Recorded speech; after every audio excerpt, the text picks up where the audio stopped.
Hello বন্ধুরা, আবারও নতুন একটি ভিডিওতে জানাই তোমাদের সকলকে স্বাগত। তো শ্রীনিকা শ্রীজার আজকে খুব দুঃখজনক একটা ঘটনা দিয়েই তোমাদের ভিডিওটা শেয়ার করছি। আমি কিন্তু দুটো টেডির অর্ডার দিয়েছিলাম, ওরা একটা টেডি পাঠিয়েছে কিন্তু দুটোরই দাম নিয়েছে। তো যাই হোক, তার জন্য কিন্তু একজন খুব কান্না করছিল। আর এখানে দেখো, ওদের ভোলানোর জন্য ঘর থেকে যত টেডি ছিল সব অন্বেষা বার করেছে, ওদের খেলনাগুলো আমি বার করে দিয়েছি, ওর বাবা বের করে দিয়েছে। তারপরে একটুখানি ভুলেছে, আর ওই টেডিটাকে সরিয়ে রেখেছি, দেখছি যে কোনোভাবে ওটাকে ঠিক করে দুটো টেডি আনা যায় কি না ওদের ওখানে কল করে।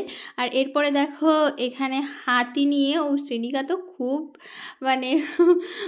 খুব আনন্দ পেয়েছি ওই হাতিটাকে দেখে। যেহেতু ছোটোবেলায় ওটাকে আমি ওদের কাছে দিতাম, কিন্তু বড় হওয়ার পরে আমি এক জায়গায় তুলে রেখেছিলাম, শোপিসের মতন থাকতো, হাতে দিতাম না। আর এখানে দেখো, আমরা ট্রেন দেখছি। এখন কিন্তু রাত কটা বাজে, 8টা সাড়ে 8টা বাজে। আমরা এসেছিলাম আমাদের মসলন্দপুরেই একটা কাজে এসেছিলাম, আর ওখানে এসে একটি স্টেশনে নিয়ে গেছিলাম। ওদের না খুব ইচ্ছা যে ট্রেন দেখার।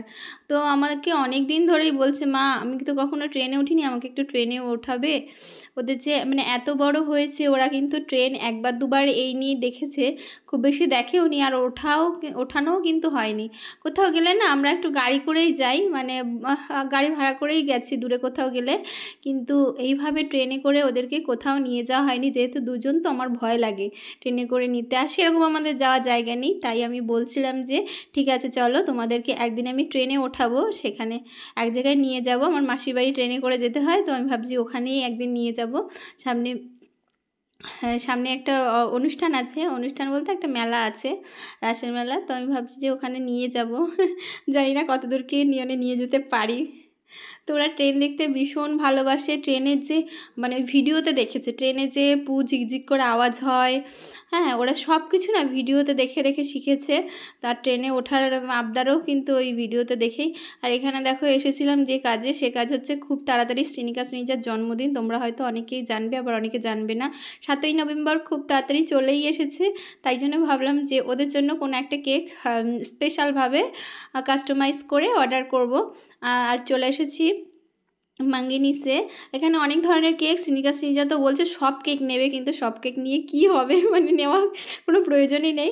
তো যাই হোক, ওর ভিতরে শেষমেশ আমি একটা ডিসিশন নিয়ে একটা কেক অর্ডার দিলাম।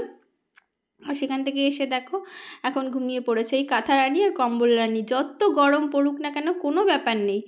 এই সারা গরম এখন তো একটু ঠান্ডা পড়েছে, সারা গরমকাল এইরকমভাবে কম্বল মুড়ি দিয়ে শুয়েছে। আর এই যে কাঁথা, এই ফেভারিট কাঁথা, এটা ছাড়া এদের কোনো ঘুমই হয় না। সেই ছোট্টবেলা থেকে যারা ভিডিও দেখছো তারা জানো যে ছোটোবেলা যখন হাঁটতে শিখেছিল, তখন টেনে টেনে নিয়ে বেরোতো এই কাঁথা কম্বলটা।